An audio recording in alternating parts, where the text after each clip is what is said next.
आंजमोग कना उदयनाथ गंके मा नितो अड़ी बेस आंजमोग कना मा अबिना कथा बो आंजम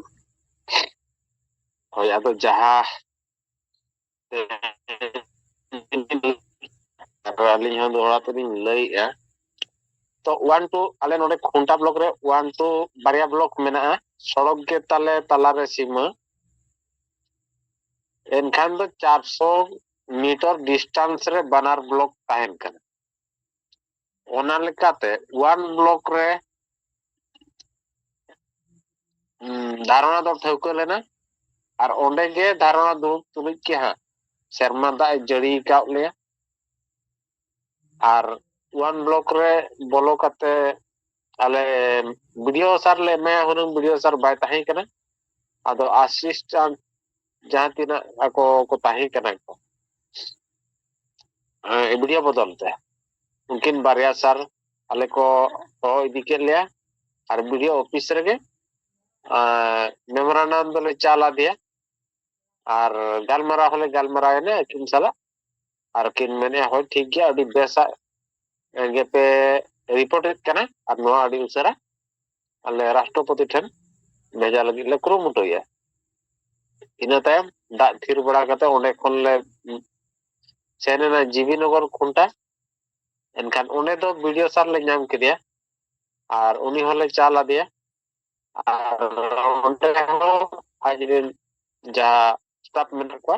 गो मता को रिसर्च मा चिठी तैयार पे भेजा तो उनको हम दोरिन नपाते की होइना दादी का रहा हमको को पढ़ाई की करे दलाल चे बड़े दलाल चे अलग को बैठन दुका को कराने को रिपोर्ट को दो अलिन ठेदो नुको इलेक्ट्रॉनिक्स मीडिया कंपनी दोनों को इंद्राणी को बतौर दे का अलिन हो वीडियो बलिन क्या था गया और मिटे बाबू को यूट्यूबर को ला हेना उनी गे जहां शूट का उनी अड़क तो ना उनी हा नितो कॉपी भेजाय उनी हो बाय बड़ा था जे मिटे बारिया ब्लॉक रे हुई आबेनते उनी दो बड़ा मिटेन को एम एनखान दो उठो बड़ा केते उनी दो सहायना एनखान बर्ती रिपोर्ट दो बाय नाम दरा का नितो उनी कॉपी को जहां इंटेन ताहे ओना को जमाय कना और मिटे जिनिस जहां गे अपन प्रोग्राम निया तयम गप्पा मियां ताहेन कना नुको इंटेलिजेंस जहां तिना मेना पा नुको खबर को हातावा अदो निमित अब नोंका कना को इंटेलिजेंस माने सब डिवीजन रे बाबारिया को ताहेन कना उनका हो और नोआ दा नोडे आले दो मिटे सब डिवीजन रे 12 हर मेना किना मिटे दो हास्ता बाबू और मिटे दो साहू बाबू कना अदो स्टेट लेवल लेन कना किना नुकिन दो जहां दो स्टेट रे खबर किन भेजा नुकु नुकिन इंटेलिजेंस को अदो तेहन उनी हेज लेना ओना रिपोर्ट को इदी किया भेजा किया ओना सलाते और सेंट्रल लगी ते इंटेलिजेंस को ताहन कर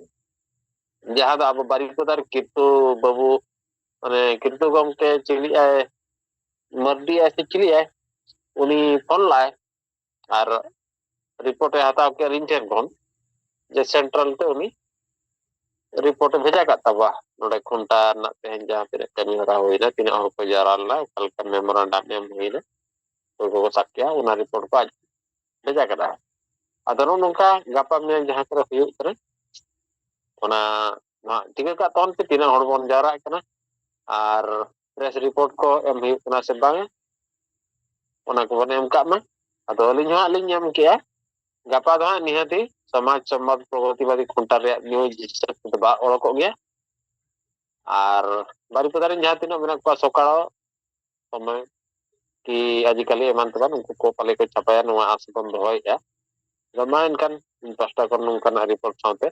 सनम को जहार ओना सलाते जहार नारायण गंके तिनकिन रिपोर्टिंग किया थे जे हजू kan 30 तारीख किलो डिस्ट्रिक्ट प्रोग्राम जोन सलाते अब ओडिसा रेन जहां जोन मेना ᱜᱮ ᱦᱤᱞᱳᱜ ᱵᱚᱱ डिस्ट्रिक्ट हेडक्वार्टर रे बन प्रोग्राम का अभी ना प्रोग्राम के सेटल और ओका अगस्त 9 रे ठोको कान तबना ओना लगे था सनम को अब प्रिपेयर लगे बन कुरु मुकुई मेनखान इन पास्टा kon सनम को गे सेंगल जहर चल कते ᱤᱧᱟᱹᱜ कथा मुचाद के तबा जहर जोहार अदो उदयनाथ हेम्ब्रम गंके तिकिना रिपोर्ट बो आंजम किया अदो नोआ बडाय सना बना जे उदयनाथ हेम्ब्रम गंके अब सेंगल कैप्टन रना जिमा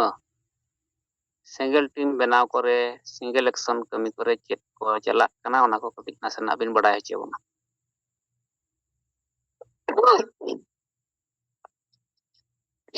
अदो तेहेኛ रिपोर्टिंग हिसाब ते दो दाग गे एटकेटोनी के लेते बेस्ते बाले रिपोर्ट होको दरेरा तो जीबी नगर खुंटा रे प्रॉब्लम जहां वन माने खुंटा ब्लॉक ना दो किछि न्यूतुम को मेना तालेया प्रेसिडेंट करे बहान दो नुई सेक्रेटरी करे उनका लेकाते जहां तिने कमी आगाव मेनखान जीबी नगर ब्लॉक खुंटा उनको दो न्यूतुम उनका दो बाको हरकावना मेनखान तेहिन दो को हेजा सांगे को हेज कना तो उनको इदी कते गपाल मारा नुआ तिंगु तिंगु गे रपोड़ होइना जे आपे हो मिटे जिम्मा हताव तो अनपे और दायित्व हताव तो अनपे सेक्रेटरी प्रेसिडेंट को पदवी धान महिला मोर्चा इदी कते आदो उनको ओना दायित्व बाको इदी का ठीक धरा और बाको हताव का गया जहां निरतरो गमके मेनाया उनी तेहन छुट्टी बनु ते एनखान दो आजा ᱧᱩᱛᱩᱢ ते आजा लेटर पेड ते हुन जहां मेमोरेंडम जीबी नगर रेमो कथा ओना बाय हुई दाड़िया एनखान अलिना लेटर पेड माध्यम तेगे जीबी नगर ब्लॉक रे एम हुईना कारण आज छुट्टी बाको एमाय कना और मेमोरेंडम एनखान दो आज अडी उडोरे पड़ा कना ओना समस्या इदी कते गे आज बाय एम दाड़िया आदो जीबी नगर ब्लॉक रे जहां गलमराव तिंगु तिंगु ते रपोड़ हुईना जपुत इदी कते तो कथा को एम का नियम भितर को मिटन पार्षद और महिला मोर्चा को आको को बचाव करते रिपोर्ट को लैया और नो नुका और मिटन कथा तो यहाँ बन में सिंगल कैप्टन वहां को ओना तिंगु तिंगु इदी कते गपाल मराव हुई कना जहां दो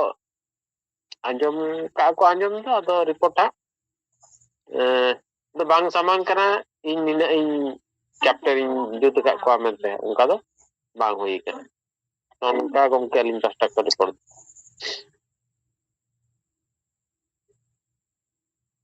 ठीक है उदयनाथ हेम्ब्रम गंके अदो मा साहेब तिकिना रोड लेकाते दो नोआ दो जहां गे अबो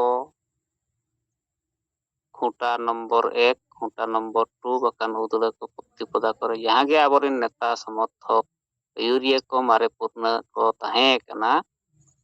उनको नितो दो अबो सिंगल कैप्टन ᱧᱩᱛᱩᱢ ते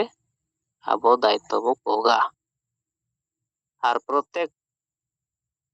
सिंगल कैप्टन जहां तिना गे सिंगल कैप्टन पे लिस्ट आउट हुआ प्रत्येक सिंगल कैप्टन गेल परिवार बो सेलेक्ट हुआ गेल परिवार पूरा स्पेशल नवा परिवार साला गपाल मराव करते सिंगल टीम प्रत्येक कैप्टन को जुत्ता बना निये गे नितोगा कमी और ओना को कटे जतो नेता को समर्थक को यूरिया को नवा को आप कटे बुझेव ᱧᱚᱜ कमी लाहे तबन पे आदो मा निये परे तबो आपो तलारे माइकिन खुले हकात तबना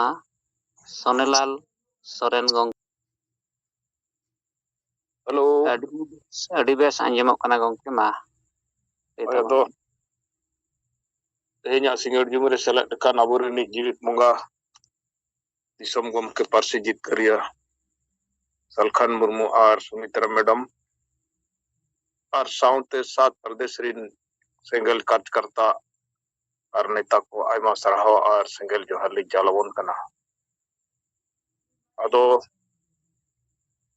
तग रिपोर्ट लेकाते बड़ाई जंग लेकान कथा अब तलार ली लई साडे अबन कना बड़ाई दरकार तो तेहेना 18 जुलाई 2024 कना अदो मिटंग न्यूज़ पेपर दैनिक भास्कर रे मिटंग न्यूज़ हेज अकना ओना न्यूज़ बारे ते थोड़ा सा अलिंग अब तरा लई सडेगा हो दाड़ेगा किछुगान हर दो बो नेल अकात गया और किछुगान हर दो बाबो नेल अका से बाबो अंजम अका ओनाते लई अब तला लईया कारण नय अब बन कामी कना अतु अतु रे अब कामी होरा चला अदो नोआ कोरेना प्रभाव और नोआ कोरेना असर कान गया पाले खान इन उनकान बुझावा तेहेन न दैनिक भास्कर रे नुकु माझी पारगना महल को मिटन खबर छापा अदो खबर दो चेत कना माझी पारगना महल पारंपरिक स्वशासन व्यवस्था की बैठक माने नुकु माझी पारगना पारंपरिक स्वशासन व्यवस्था रे बैठक मिटन हुई ना होला और ओनारे को रोड रकाबेया कि पारंपरिक स्वशासन व्यवस्था से ही आदिवासी समाज का विकास होगा अदो नुकु बुझक कना कि अबो सेंगेल को कमी अतु अतु रे सेटेरो कना नुकु को बुझाव नामेया जे सेंगेल गोटा गे सेटेरो कना जुदी नुई बाबो एसेटिया एनखान अबो नय पारंपरिक स्वशासन व्यवस्था जहां जुग जुग खन बन चालू अगु का नवा को जेते चबा अदो ओनाते पालेनो नुकु हो नवा बोतर जंग कना को जे तलाबन अबो हो अतु अतु रे बन बैठकार अबो स्वशासन जहां गे पारंपरिक स्वशासन व्यवस्था में ओना जेमन आलो हुजुड़ मा और ओना इदी कते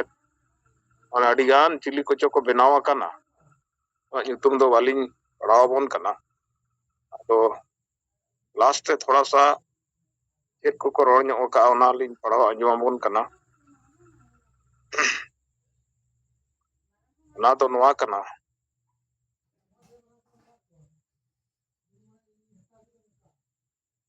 बैठक में उपस्थित परगना बाबा ने बताया कि माझी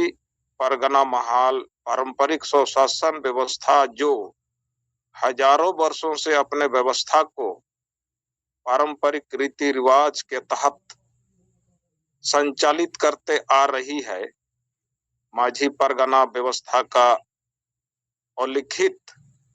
संविधान हजारों वर्षों पूर्व पूर्वजों द्वारा स्थापित किया गया है, उसका अपना अस्तित्व पहचान समाप्त हो गया है। माझी परगना व्यवस्था को सुचारू रूप से संचालित करने के लिए आज धाड़ दिसम के कार्यकारी सदस्यों का चयन किया गया। समाज को पूर्ण आशा और विश्वास है कि माझी परगना महल पारंपरिक स्वशासन व्यवस्था के नेतृत्व में आदिवासी संथाल समाज का सर्वांगीण विकास होगा। बैठक में मुख्य रूप से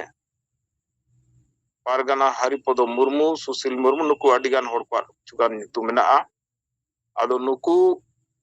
नय पारंपरिक स्वशासन व्यवस्था एलिकार अतु रे बन आरो दुरुस्ता सबन मजबूता नवा कमी रे नुकु को लगाव कना से को लगा कना। आदो नुकु सला हो हुई दाड़े अब तला तला रे यहाँ करे बन ᱧᱟᱯᱟᱢᱟ दिसम रे अतु करे नुकु सला हो हुई दाड़े थोड़ा बहुत रपाचा और रपो दोना हुयुग गे ताबोना। आदो नुकु हो एतो दोने को ने चा हुजुड़ चबा का लेका को बुझावेत ते अतु करे नवा बैठक को और नवा को प्रचार प्रसार रे मेना को सेना को ताहेना। और दोसर दो नय चायबासा से कना जहां मिटन न्यूज़ छापा कना अब ग्रीन सेंगल को ᱟᱹᱰᱤ ᱵᱮᱥ बैठक ᱟᱠᱟᱜ ᱟᱠᱚ ᱦᱮᱰᱤᱝ ᱠᱚ ᱟᱹᱰᱤ ᱱᱟᱯᱟᱭ ᱚᱞ ᱟᱠᱟᱱᱟ ᱠᱚ ᱪᱟᱛᱟᱨ ᱛᱮᱠᱚ ᱠᱚ ᱛᱟᱦᱮᱸᱭᱟ ᱚᱱᱟᱨᱮ ᱟᱵᱚ ᱵᱷᱤᱢᱚ ᱜᱚᱢᱠᱮ ᱦᱚᱸ ᱢᱮᱱᱟᱭᱟ ᱯᱷᱳᱴᱳ ᱨᱮᱞᱤᱧ ᱧᱮᱞᱮ ᱠᱟᱱᱟ ᱟᱨ ᱱᱚᱣᱟ ᱟᱹᱰᱤ ᱵᱮᱥ ᱪᱷᱟᱯᱟ ᱟᱠᱟᱱᱟ ᱦᱮᱰᱤᱝ ᱠᱚ ᱟᱹᱰᱤ ᱱᱟᱯᱟᱭ ᱟᱫᱚ ᱛᱮᱦᱮᱧᱟᱜ ᱤᱧ ᱯᱟᱥᱴᱟ ᱥᱮᱫ ᱠᱷᱚᱱᱟᱜ ᱫᱚ ᱱᱤᱱᱟᱹᱜ ᱫᱷᱟᱨᱟ ᱜᱮ ᱨᱤᱯᱳर्ट ᱵᱟᱰᱟᱭ ᱡᱚᱝ ᱞᱮᱠᱟᱱᱟᱜ ᱛᱟᱦᱮᱸ ᱠᱟᱱᱟ ᱡᱟᱦᱟᱸ ᱚᱱᱟᱞᱤᱧ ᱞᱟᱹᱭ ᱥᱟᱰᱮ ᱠᱮᱜᱼᱟ ᱟᱨ ᱢᱟ ᱥᱟᱱᱟᱢ ᱠᱚ ᱟᱨᱚ ᱫᱚᱥᱟᱨ ᱫᱷᱟᱣ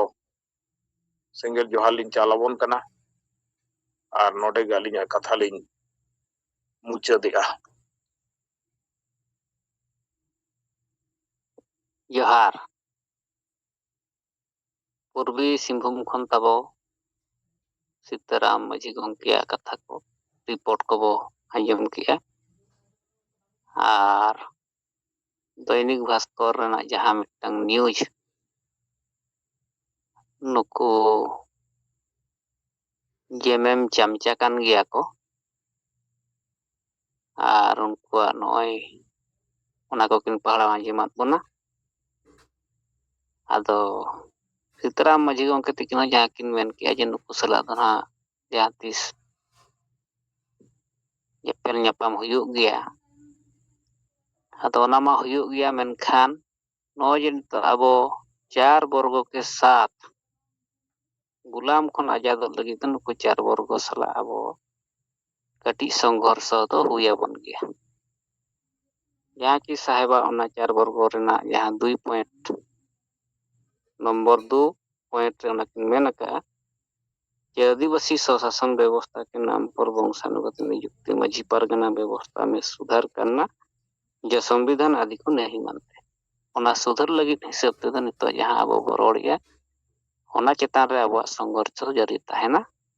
और ओना तला करे गे नुकु सला ñepel ñapam हो हुयुआ आदो माताबो सीताराम मजी गमके तिकिना रिपोर्ट तायम ते और हम अब रिपोर्ट को बतंगे दोहय मा